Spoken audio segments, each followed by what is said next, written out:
The best quality education programs are built on clear values and vision, with a curriculum that balances academic rigour, creativity and real-world application.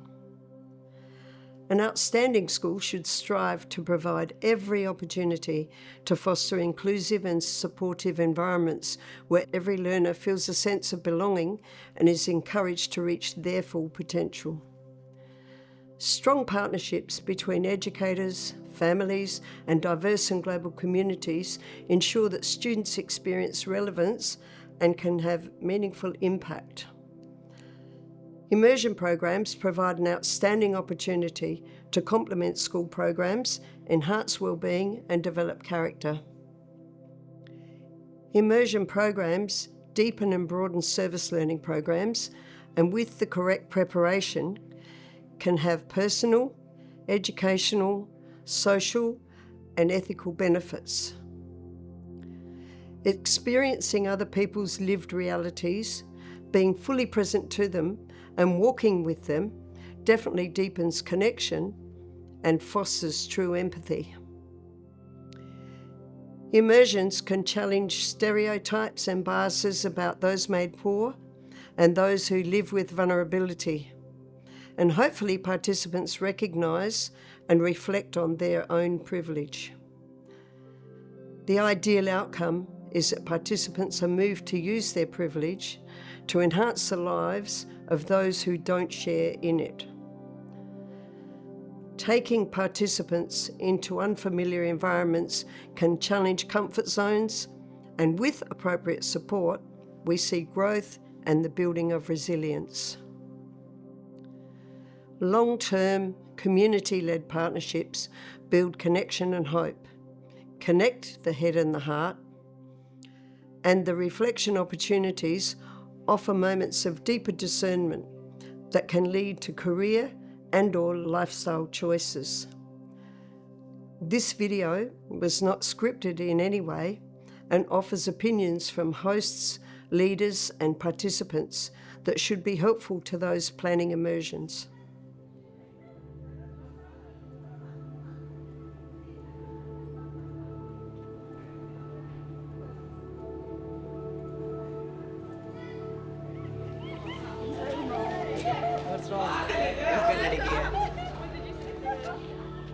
What attracted me to come on this immersion was really a way to give back, I suppose, because I don't think I understood how grateful and privileged I was to be in the position that I am, and how much hard work my parents had to put in to give me this privileged position in life. So it has been very important, the prep before the trip, because it allows us to be a little bit more culturally appropriate, because obviously we don't know the customs or the culture here as well as the people, obviously, and being told what's respectful and what's not is really important because it allows us to really interact with the kids. So we prepared by having weekly meetings, which was really helpful because we got to learn about the Indian culture. We got to learn about what they like to do, to learn about kind of even the politics behind India. So we knew all the background. So when we've come here and we've done activities with the kids, we know what's going on, we know what they like to do, so we can connect with them easier. Every year, the trip who went does an assembly and presentation, and I think when I saw the first one, the idea of me helping people and me being able to make a difference, even in one person's life, is just something that I've always wanted to do. So when the groups come to our country, they should actually know the cultural differences, the cultural ideas, and the experiences and or the problems our child is actually going through. For example, I come from abroad, I come from a foreign country. I should not be going to a place and flexing my leisure life or showing off things that I have. This is not what we expect, and this is not what they are going to come and show. So it's a basic and a simple life where you are coming and going on ground and learning with the people who going through the problems every single day and facing challenges every single day, not knowing whether their food is certain for a day. Their mindset and mentality should be open, and their mind should be widely open to learn more, to gain more, and to accept more. So they need to be fit for it. They need to be mentally fit to tell them that the privileges they have aren't the privileges everybody is getting. So it's really important. It's not about only one visit. The group come India of any another country. It's about not about only one day or half a day just come to spending a time with the childrens. It's about they make the relationship and build the relationship for the at least a time being to spend some like 1 week at least.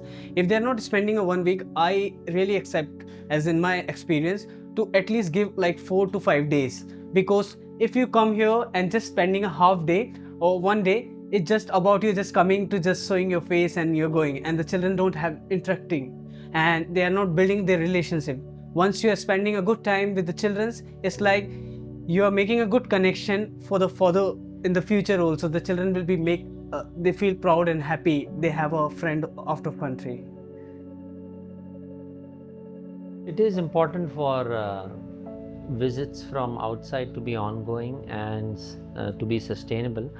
Because the community that's hosting the group needs to have that regular contact with that group, because they put out so much in terms of preparation to host the group.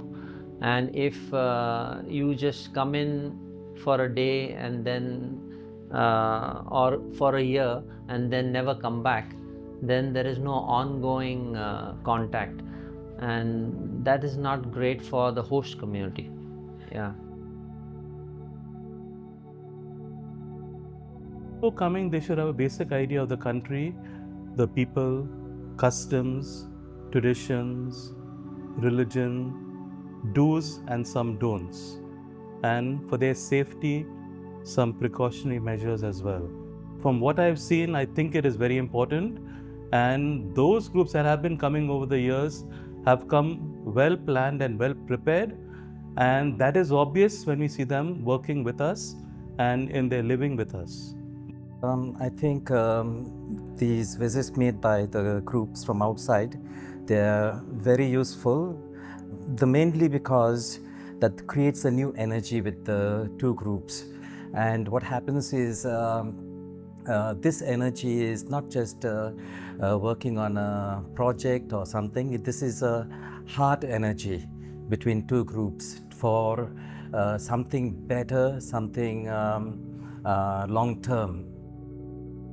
So the preparation before coming is very important, and I've seen that the groups which were prepared more are into it much faster than the groups which do not do much preparation, See, the groups coming from outside, they come with their culture, their knowledge, their technical advance in science, technology, their attitude, as well as their own experiences, maybe religious experience, secular experience, human experience.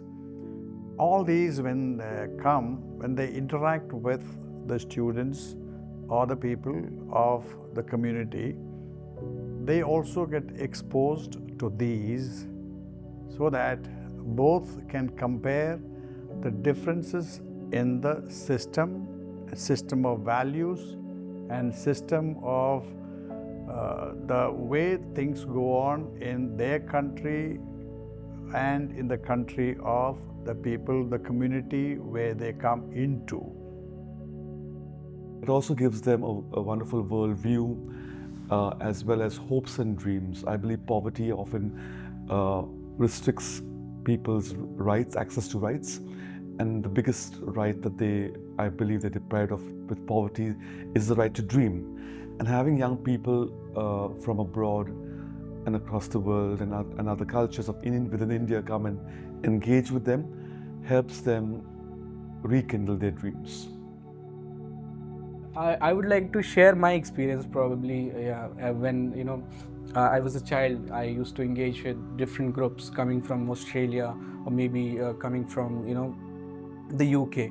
So that sort of really that sort of has made me think in a way, like that has broadened my mind in terms of understanding perspective of others, and also willingness to learn about other cultures, and also trying to seek something which I've like as a child I used to I'm a kind of person who observes things, so I'm an observer. So I used to observe like what actually they're doing, so I would I would try to implement those things in my personal life. So people would come to me and say, you trying something else, you're trying something else. So that was not something else, that was I trying to build myself. Yeah, so it has helped me in building myself. I look at immersions as one of the pillars of our work because it's about educating young people across the world on issues of structural injustices. And firstly, I believe it's a wonderful platform for young people across the globe to understand the dynamics of poverty and injustice in India. But for us as Indians who are receiving and being hosts to people from across the world, it's wonderful for our young people to engage with different cultures, different languages, different ideas, different ways of living, and understand the world and its dynamics, as well as how different cultures operate. And it's a wonderful educational experience for our young people. I believe leaders really need to be entrenched in the idea of justice, equity, and inclusion. Without that mindset, it becomes more of a challenge of educating the leader. So I do believe that, and I've seen it, that many groups that do come in and have leaders who prepare them well over a period of time, not really with the detail of what to expect here, but really with the purpose of our exchange, as well as being open to embracing whatever comes up. The self-discovery pathway during immersion is like beyond anything that I can compare it to. I think they discover a lot about their weaknesses, or their perceived weaknesses actually, and I think they discover an awful lot about their strengths. And crucially, I think they discover that humanity has a lot more in common than they think, perhaps prior to immersion. I think coming from the West, we've got this perception of those in underprivileged conditions, but fundamentally what they realise is their desires, their hopes are the same as our hosts. Or we say we are all one human family. And I've seen the groups that are coming there, and there's no difference between the Australian students, children, and our children, no matter where they have come from. Color, creed, language, religion is no barrier, and they could mix well, and it's a very growing experience for both the groups. I know very well that our children always used to look forward to the group that was coming, and they never wanted them to leave. Evidently, the leader of the group should have much more experience, should have come maybe a few times before, so that he or she can prepare this group earlier. Secondly, he or she can, in their daily interaction or frequent interaction, explain the various situations, remove their fears, and also make them at ease when they face these situations. And therefore, the leader of these groups should be much better prepared, much better experienced, and having had a number of years of experience in bringing these groups to the community. Being present in the moment and being with the people that I'm surrounded by, and being able to really immerse myself completely in what we're doing has been very important. and not having a phone. It's been a big impact on why it's been so good. I kind of it didn't bother me because I knew that I'd have my whole experience here. I want to be focusing on either the people we're working with or just with the people I'm with, my friends from school. So not having my phones really helped bond, and we've always been playing games together and with the children. Actually, from an immersion point of view, it's fundamental that our students are here, body and soul, fully undistracted, with the ability to sit with our hosts and be fully present rather than this ping, that ping. And also, another fundamental part of the process is the reflection and the processing. And the evenings, the students tend to gather and play games and talk and journal, whereas if they'd got their mobiles with them, they'd simply be sitting and scrolling. Reflection is crucial prior to and during immersion, and actually we role model that process of leading reflection before we come on immersion, so that when we're here the students can also take responsibility for leading an evening reflection. In terms of their importance, I don't think they can be underestimated at all. Some of the things that our students will experience, see, smell, taste, touch are so far out of their comfort zone that if they don't have time to process independently but as a group, then I think they can struggle a lot more than they might. So reflection is key from a kind of social setting perspective and community perspective, but also from a faith perspective.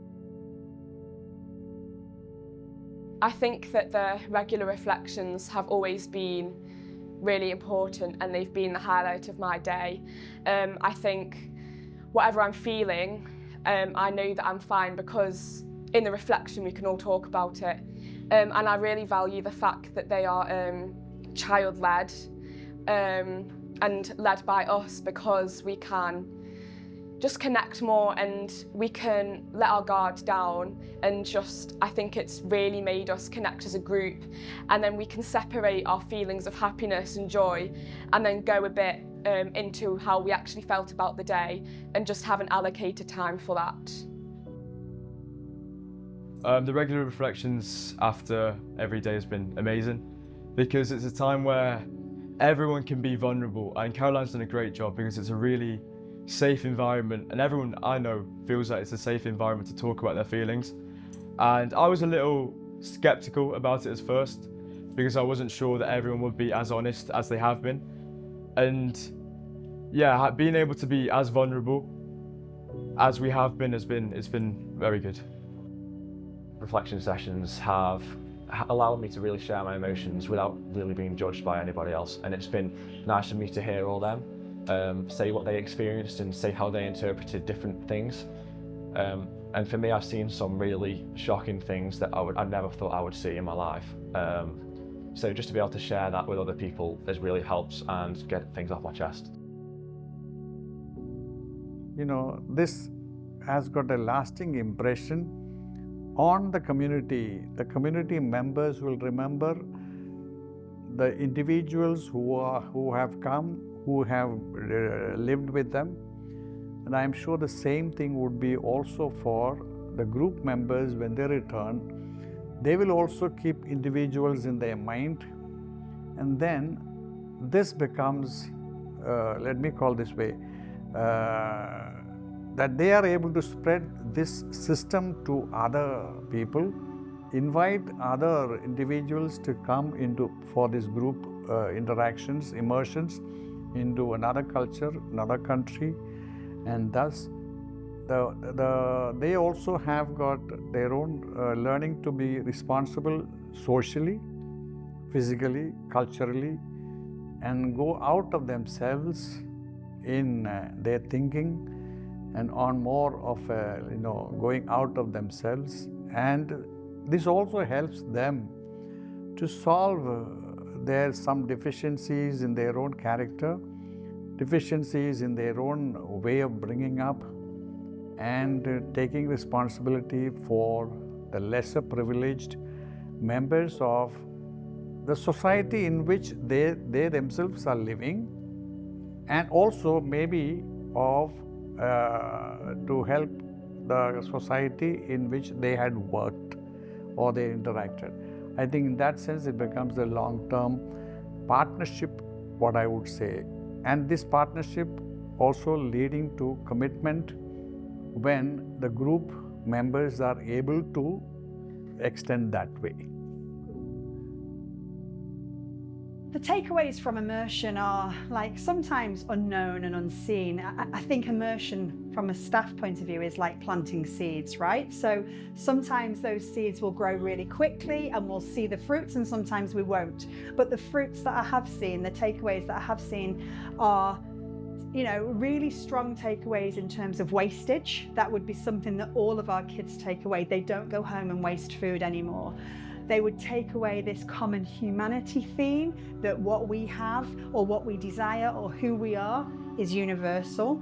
It's just in a culturally different context. And I think the other takeaway is that for some of them, it actually changes their pathway. So we've had students come back. Our university application process is a little bit different to yours. They apply early, and some of them will then go home and change their applications wanting to study something different or to go into a career that gives them access to the international field.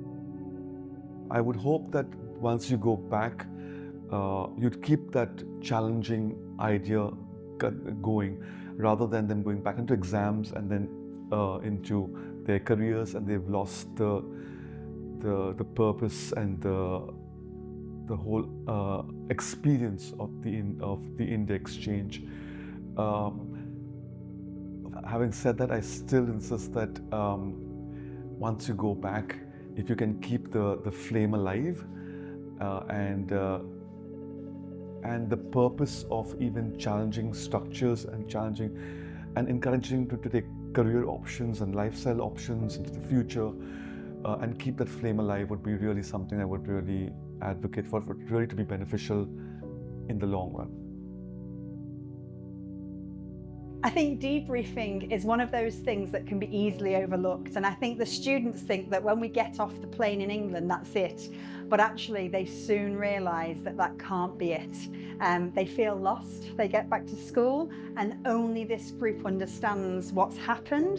And so we tend to spend that kind of 12th month before we start to recruit again as the debrief, as the time together, as the meal, as the shared experience. And that just eases them back in. I think, you know, we all know that little adage about we're one colour when we travel to a foreign country, and we think we're going to go back home as the same colour, but actually the colour of the country has influenced us. And so we don't fit in quite the same into our families and our friends as we used to.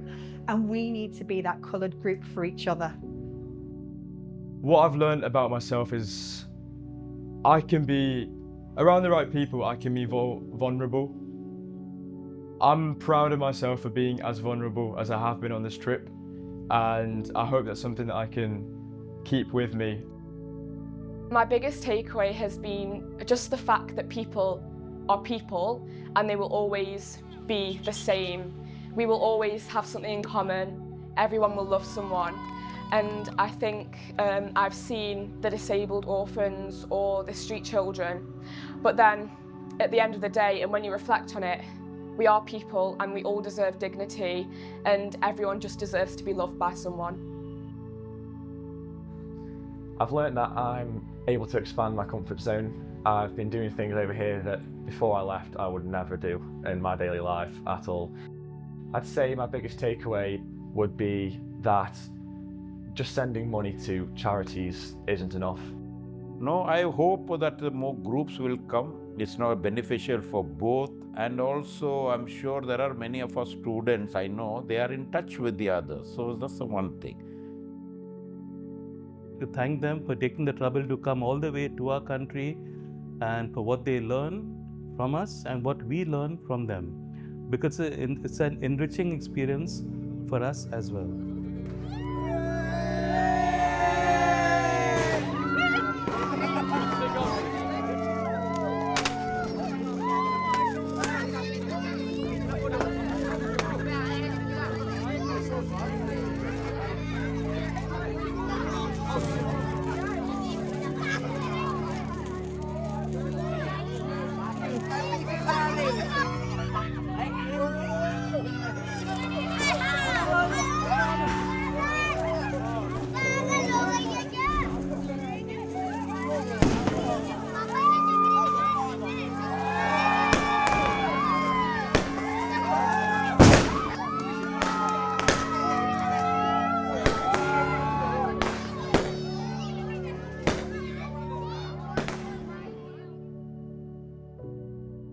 In summary, there are many considerations when planning immersions, as emphasised by those interviewed.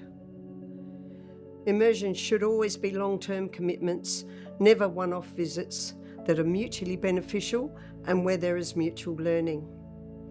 It's widely agreed that preparation should be lengthy and include cultural differences and sensitivities, coming as a guest and being totally present. This should be accompanied by daily reflection during the trip, journal writing, and significant debriefing on return. Hosts emphasise that the timing of the trip matters, as does the length of stay. And what they didn't mention was the financial support that they truly deserve and is appreciated. The length of the trip and the length of the stay really make a difference to the depth of engagement. Shorter trips are not immersions and are more aptly named cultural experiences. As mentioned by the hosts, short visits can be very inconvenient and rarely impact positively on either group. To be authentic, immersions should be trips of simplicity with few indulgences if participants are to be truly building empathy. It is important for leaders and participants to acknowledge that they don't know what they don't know and to follow the lead of hosts without making assumptions. I am truly grateful to Caroline Cirino and her group from St Joseph's College, Stoke-on-Trent, for their gracious input into this video. To the Christian brothers in India who have made many things possible over many years. To the Don Boscos for their generosity over the years, and to all who were interviewed. Your input is greatly appreciated. Mostly, I want to thank Jay Moyes, who accompanied me on a pilgrimage to India in 2008 as a student and whose idea it was to create this video. Apart from being an outstanding human, he's a filmmaker and a storyteller. I'm deeply grateful.